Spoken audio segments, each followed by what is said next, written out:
इस लेक्चर में हम प्रेफरेंशियल डिस्चार्ज को थोड़ा सा डिस्कस करते हैं और उसको समझने की कोशिश करते हैं। अगर हम जस्ट सिंपल देखें हम सोडियम क्लोराइड मोल्टन की इलेक्ट्रोलिसिस, तो इसमें सिर्फ दो ही आयन हैं, एक पॉजिटिव कैटाइन और दूसरे नेगेटिव एनाइंस हैं। तो इसमें तो कोई और ऑप्शन है ही नहीं, यहाँ सोडियम आके डिस्चार्ज होगा और यहाँ क्लोरीन डिस्चार्ज होगा, क्लोराइड डिस्चार्ज होंगे, क्लोरीन गैस बनेगी।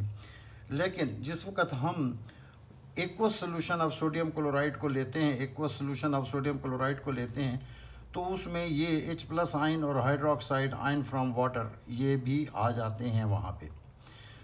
ये कहाँ से आते हैं? ये आयनिक इक्विलिब्रियम ऑफ वाटर को ज़रा देख लेते हैं कि वाटर जो है वो अपने प्योर फॉर्म में भी जितना प्योर होगा वो H+ और हाइड्रोक्साइड आयन की इन कंसंट्रेशन 10⁻⁻⁷ और 10⁻⁻⁷ मोल्स पर डेसीमीटर क्यूब ये हाइड्रोक्साइड और H+ आयन वहाँ पे रहेंगे। ये इक्विलिब्रियम कंसंट्रेशन है ऑफ वाटर की, क्योंकि ये इक्विलिब्रियम में है। जैसे जैसे ये डिस्चार्ज होते जाएंगे वैसे ही वाटर आयोनाइज होके वो अब इन इक्विलिब्रियम कंसंट्रेशन को मेंटेन करेगा।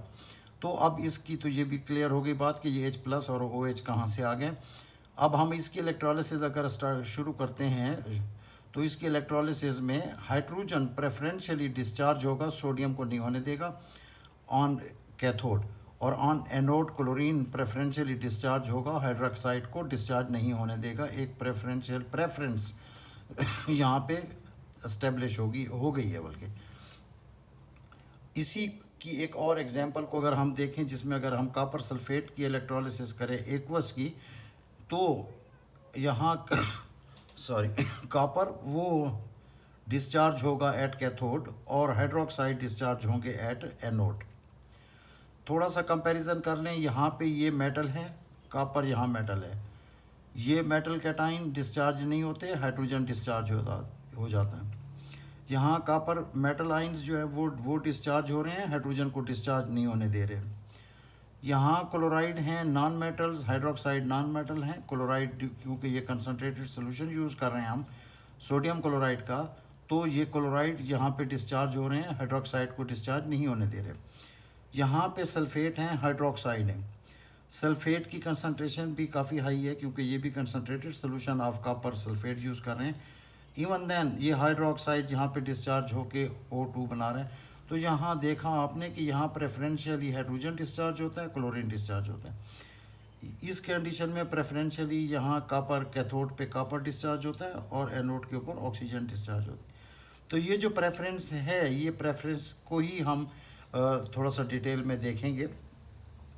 Preferential discharge is governed bye 3 conditions, 3 conditions हैं जिसमें ये प्रेफरेंशियल डिस्चार्जेस जो हैं ये गवर्न होते हैं। Number 1, position of the ions in electrochemical series. Electrochemical series में मेटल्स को और नॉन मेटल्स को अरेंज किया गया। अगला लेक्चर हमारा उसी पे है। उसमें क्या पोजीशन है किसी आयन की, तो वो डिटरमिन करेगी कि डिस्चार्ज किसका होगा, उस आयन का होगा या उसकी कंपटीशन में जो कोई और आयन है। दूसरा जो फैक्टर है वो कंसंट्रेशन ऑफ द आयंस हैं कि उन आयंस की क्या कंसंट्रेशन है। ये कंसंट्रेशन इफेक्ट भी आके अपना रोल प्ले करेगा, इसको भी अगले लेक्चर में देखेंगे। नेक्स्ट लेक्चर हमारे इन्हीं पे हैं। और नेचर ऑफ इलेक्ट्रोड भी अपना रोल प्ले करता है क्योंकि वो भी इस प्रेफरेंशियल डिस्चार्ज को इफ़ेक्ट करता है। ओके।